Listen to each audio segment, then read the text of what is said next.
महाराष्ट्र एटीएसची राज्यात अनेक ठिकाणी छापेमारी। मुंबई, पुणे, नागपूर, नाशिक, अकोला आणि नांदेडमध्ये एटीएसचे छापे। पाकिस्तानी गुंड शहजाद भट्टी टोळीशी संबंधित व्यक्तीवर कारवाई।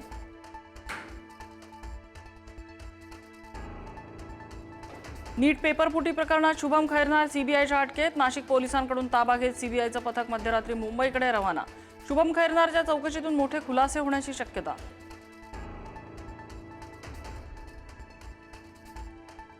नाशिक पोलिसांची 2 पथकं शुभम खैरनारच्या घरी। नीट पेपरफुटी प्रकरणी तपासाला वेग। पोलिसांकडून घराची झाडाझडती सुरू।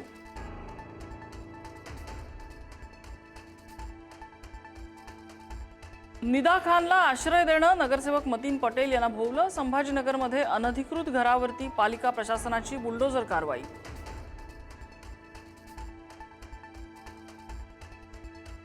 निदा खानला लपवलेल्या नारेगावातल्या घरावरही पालिकेची बुलडोझर कारवाई। मतीन पटेलच्या 9 अनधिकृत बांधकामांवर कारवाई।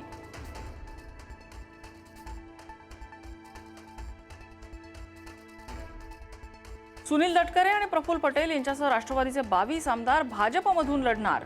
राष्ट्रवादीचे आमदार रोहित पवार यांचा मोठा दावा। भाजपसोबत असलेल्यांसोबत जाणार नसल्याचाही इशारा। निवडणूक आयोगाकडे दिलेल्या यादीवरून प्रफुल्ल पटेल आणि सुनील तटकरे यांची नाराजी। गुवाहाटीत घेतली सुनेत्रा पवारांची भेट। यादी कुणी बनवली असा प्रश्न विचारत व्यक्त केली नाराजी।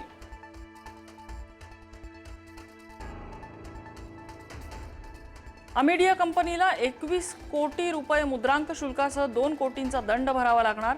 महसूल मंत्र्यांकडे अपील करण्यासाठी 60 दिवसांचा अवधी, तर मुद्रांक शुल्कात सवलतीची मागणी फेटाळली।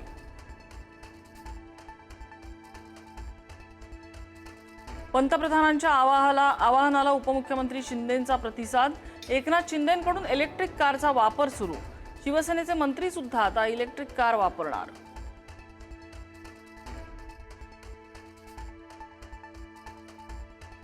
पंतप्रधान मोदींच्या ताफ्यातल्या वाहनांची संख्या केली कमी। आवाहन प्रत्यक्षात आणण्यासाठी पंतप्रधानांनी स्वतः घेतला पुढाकार।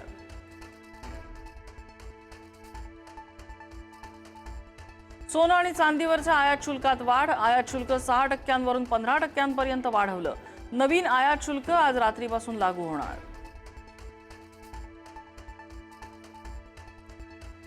तामिळनाडूत मुख्यमंत्री विजय यांनी विश्वासदर्शक ठराव जिंकला। टीव्हीके सरकारला 144 आमदारांचा पाठिंबा। अण्णा द्रमुकच्या 22 आमदारांचे व्हीप झुगारून सरकारच्या बाजूने मतदान। अण्णा द्रमुकच्या रूपानं एनडीए मध्ये पहिली फूट।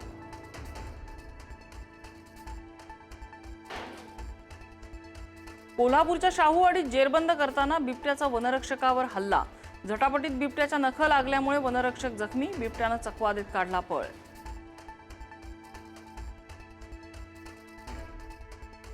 उष्णतेच्या लाटेचा इशारा। विदर्भात येलो अलर्ट। 2 ते 3 अंशांपर्यंत तापमान वाढण्याची शक्यता। 8 दिवसात उन्हाची काहिली वाढणार।